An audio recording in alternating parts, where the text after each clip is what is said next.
الحمدللہ سندھ بلوچستان کے سفر سے خیر سے عافیت کے ساتھ واپسی ہوئی۔ ہم لوگ جمعرات کو یہاں سے نکلے، ہمارے ساتھ لاہور کے کچھ حضرات تھے، گجرانوالہ کے کچھ احباب تھے، اور کراچی سے بھی لوگ آئے ہوئے تھے، وہاں پہ کچھ لڑکانہ کے تھے، مختلف علاقوں کے الحمدللہ الکحف کی مختلف ذمہ داران موجود تھے الحمدللہ۔ تو سکھر ہم پہنچے اور ہماری ایک تفصیلی مشاورت ہوئی فیز 3 کے بارے میں۔ الکحف فیز 3، الکحف تعمیر پاکستان کے بارے میں۔ فیز 1 کیا تھا؟ فلڈ ریلیف میں فیز 1 ہمارا تھا خیموں کی تقسیم، راشن کی تقسیم، میڈیکل کیمپس، مچھردانیاں اور بہت ساری اور ضروریات کی تقسیم۔ کسی درجے میں ابھی بھی ہلکا پھلکا چل رہا ہے الحمدللہ، کمبل گئے، رضائیاں گئی اور چیزیں۔ فیز 2 میں مکانات کی تعمیر تھی، اور یہ ہمارا جو سفر تھا فیز 2 کا بھی کچھ سلسلہ تھا اور فیز 3 کا بھی تھا۔ فیز 3 کا یہ تھا کہ ہم مشاورت کریں گے کہ کرنا کیا ہے۔ فیز 2 میں جن لوگوں کے مکانات بنے تھے سندھ کے اندر، بلوچستان کے اندر، وہ ماشاءاللہ 65 لوگ تھے۔ ان کو ہم نے سکھر میں ایک ہوٹل میں جمع کیا ہوا تھا، اور بھی ماشاءاللہ سکھر کے کچھ سرکاری حضرات، کچھ علماء حضرات، اور ماشاءاللہ کافی بڑے اکابرین آئے ہوئے تھے وہاں کے علاقوں کے، امروڈ شریف کے تھے، حالی جوہی شریف کے تھے، اور حضرات تھے۔ تو الحمدللہ ایک اچھی گیدرنگ ہوئی، اور ان 65 لوگوں کو علامتی چابیاں وہاں دے دی گئیں۔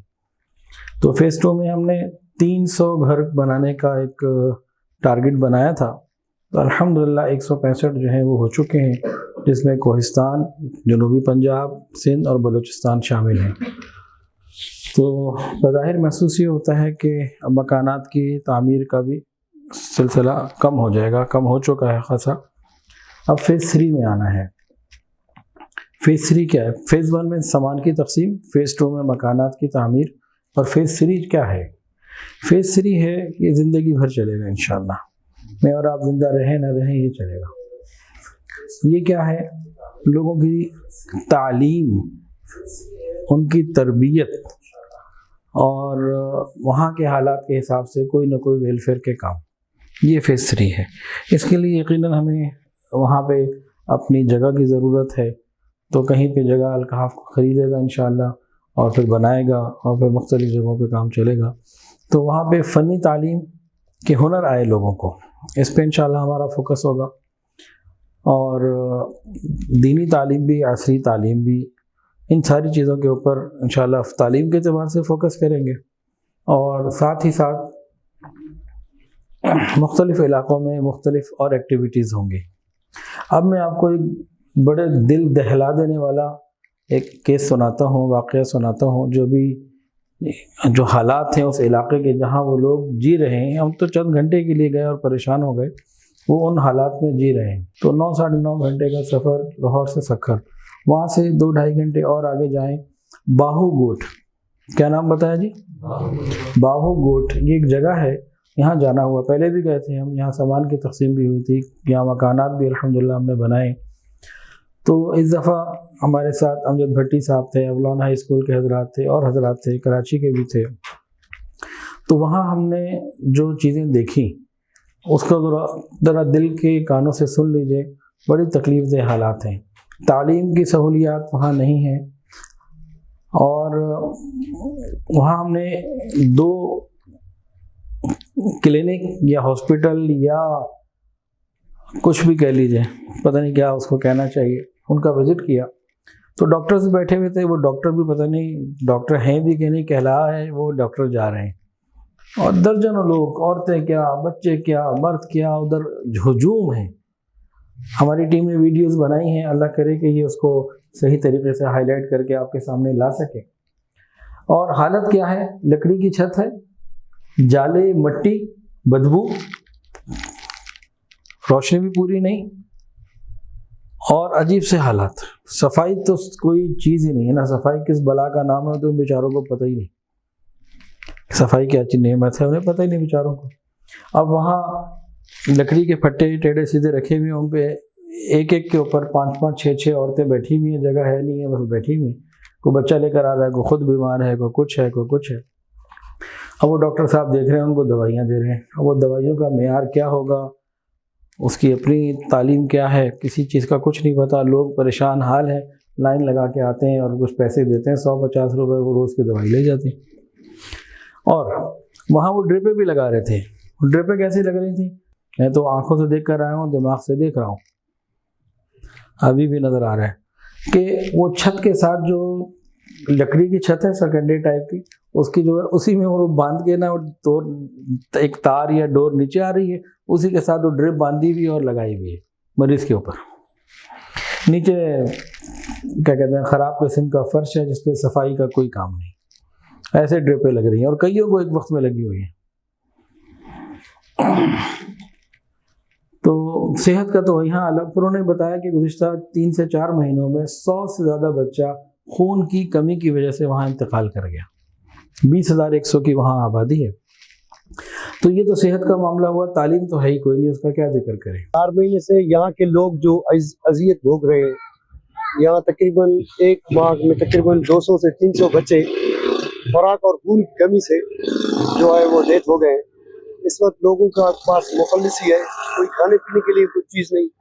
ایک تو ہم پہلے ہی 50 سال سے سندھ اور پاکستان کے بلوچستان کے بارڈر پہ ہیں، یہاں کوئی سہولت نہ تعلیمی ادارہ ہے، نہ کوئی کلینک ہے، نہ کوئی ہاسپٹل ہے، نہ کوئی روڈ ہے، اور بڑے بڑا مسئلہ ہے یہاں پانی کا، بالکل پانی تو بالکل پینے کے قابل نہیں۔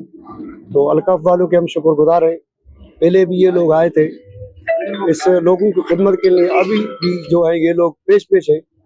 تو آپ سارا ماجرا خود دیکھ رہے ہیں، میں یہ بات بیان بھی نہیں کر سکتا اس لوگوں کو۔ یہ ہم جو ہے پرائیویٹ لوگ آتے ہیں اور دوائیوں میڈیکل کے پیسے لیتے ہیں۔ پہلے الکاف والے نے ایک دن میڈیکل کیمپ لگایا تھا بوم سری میں، اس کے بعد یہ مریضوں کا بہت تعداد، یہ ایک دن ہی دن پہ دن یہ مریض بہت آ رہے ہیں، لوگوں کو بیماری بہت ہیں، ہیپاٹائٹس کے مسائل ہیں، نمونیا کا مسئلہ ہے، اور جو ٹائیفائڈ کا مسئلہ بھی یہاں ہوتا ہے۔ لیکن آپ دیکھتے ہیں خود یہ پیشنٹ کو، آپ دیکھتے ہیں کتنی۔ تو وہاں پہ پھر پانی کا حال، یہ پانی الحمدللہ ہم دن میں کتنی مرتبہ پیتے ہیں، اس کی ہمیں قدر نہیں ہے۔ وہاں پہ جو زمین سے پانی نکلتا ہے اتنا کڑوا، پینا تو دور کی بات، میں اور ہمارے سارے ساتھی کلی بھی نہیں کر سکے۔ ہینڈ پمپ تھا تو ایک ساتھی نے ہینڈ پمپ چلایا، باقیوں نے کوشش کی کہ ایک گھونٹ پی لیں، تو اللہ کی قسم ایک گھونٹ تو کوئی بھی نہیں ہمارے ساتھیوں میں سے پی سکا، اور کلی کرتے ہوئے بھی پریشانی ہوئی، منہ میں گیا اور باہر نکال کے پھینکا، اور کتنی دیر تک اس کے برے ذائقے کی وجہ سے منہ میں پریشانی رہی۔ جو دل میں تکلیف ہوئی وہ ایک الگ تھی۔ باہو گھوٹ کوئی بھی چاہ سکتا ہے، ہمارے سمجھاتے رہتے ہیں، ہم تو کہتے ہیں خدا کے لیے ساتھ چلا کریں، ساتھ چلنے کے لیے تیار لوگ کم ہوتے ہیں۔ تو وہاں پانی اتنا کڑوا، اتنا خراب اور بدمزہ کہ بیان سے باہر ہے۔ بھائی یہ پانی آپ لوگوں نے دیکھا ہے، پی کے دیکھا ہے، آپ نے چیک کیا ہے، یہ بہت نمکین پانی ہے، مجبوری ہے۔ یہ اپیل ہے، باہو کوشے سے بات کر رہے ہیں، یہ بھائی مہمان لاہور سے آئے ہیں، انہوں نے چیک کر کے دیکھا ہے، ایک بوتل بھر کے رکھا ہے، دکھانے کے لیے وہاں دوستوں دیکھیں گے۔ یہاں پانی کی بہت تنگی ہے، اتنا کوڑا کھا رہا ہے، ایک بھی گھونٹ پی نہیں سکتا ہے، جو پانی کی وجہ آنکھوں کی بیماری، گردے ختم ہو جاتے ہیں۔ دور سے پانی لے آتے ہیں غریب لوگ، 50 روپے میں ایک کین ہے، چھوٹا ڈبہ ہے جو وہ لے آتے ہیں، کسی کے پاس 1 روپیہ نہیں ہے، جو کہاں سے پانی پی رہے ہیں، بہت مجبوری ہے۔ آپ حضرت مسلمان کو اپیل ہے جتنا ہو سکے پانی کا بندوبست کریں، آپ کو اجر عظیم ملے گا انشاءاللہ۔ اور ان لوگوں نے بتایا کہ جو غریب لوگ ہیں پانی خرید نہیں سکتے، تو وہ 40-45 سال کی عمر میں ان کے گردے بہت خراب ہو چکے ہوتے ہیں، ناکارہ ہونے کی طرف چلے جاتے ہیں، گردوں کے بے شمار مسائل پیدا ہو جاتے ہیں، بینائی چلی جاتی ہے، بہت کمزور ہو جاتی ہے، پھر چلی جاتی ہے۔ 40-45 سال کی عمر میں بندہ پھر بیمار اور ویسے ہی چل رہا ہوتا ہے۔ باقی وہاں غذا اور دوسری فیسلٹیز وہ تو چھوڑ دینا، کیا وہاں کا حال ہے، بہت ہی برا حال ہے۔ جو لوگ تھوڑی بہت گنجائش رکھتے ہیں تو 50-60 روپے کا ایک کین ملتا ہے، جو افورڈ کر سکتے ہیں پینے کے لیے وہ خرید لیتے ہیں، اکثر ان میں سے افورڈ نہیں کر سکتے۔ اسکول ہیں، استاد غائب، اگر استاد ہے تو باقی کوئی فیسلٹی ہی نہیں ہو، اگر آئے بھی تو کرے کیا۔ بڑی قسمہ پرسی کی زندگی ہمارے وطن عزیز کے اندر اس باہو گوٹ میں گزار رہے ہیں۔ اب مجھے نہیں معلوم آپ کو یہ باتیں سن کے دل میں کوئی درد محسوس ہوا، تکلیف محسوس ہوئی، یہ لوگ وہاں زندگی گزار رہے ہیں، وہی پانی پیتے ہیں جس کو ہم کلی نہیں کر سکے۔ تو یہ ایک باہو گوٹ کا آپ کو میں نے بتایا، اور سندھ اور بلوچستان کے اندر ایسے کتنے گوٹ ہیں، نام ان کا کچھ اور ہوگا، اس کی تعداد نہیں ہم گن سکتے۔ یہ ایسا نہیں ہے کہ یہ اکیلا ایک ہے، ایسے بے شمار ہیں۔ تعداد نہیں گن سکتے. تو میری تو سب سے پہلے اپیل یہ ہے کہ آپ لوگ وقت دیں، چلیں ہمارے ساتھ، دیکھ کر آئیں، خود اپنی آنکھوں سے فیصلہ کریں. اور پھر وہاں ہم یہ چاہتے ہیں کہ بھئی ہم لوگ آپ لوگوں کے ساتھ مل کر، ہم سب مل کر وہاں کچھ کریں. تو وہاں 1 کنال 2 کنال کی جگہ خرید کے پھر اس کو تعمیر کر کے پھر کچھ صحت کے حوالے سے کام کریں، کچھ ان کی تعلیم، شعور نام کی چیز ہی نہیں ہے، اتنا سا چھوٹا سا ان کا ذہن. تو بھئی ان سب کے حالات دیکھ کے نا دل کڑتا ہے، ہم کیا کر رہے ہیں اپنے ملک کے لیے، سب کو اپنی اپنی پڑی ہوئی ہے. تو بھئی ہمت کریں، آگے بڑھیں، خود سوچیں، خود نکلیں، نہیں تو پھر ہمارے ساتھ آئیں، ہمارا حصہ بنیں. بہت کچھ، ہمیں خالی پیسہ نہیں چاہیے، ہمیں لوگ بھی چاہیے جو جذبے کے ساتھ آگے بڑھنے والے ہوں، للہیت کے ساتھ کسی کا خیال کرنے والے ہوں.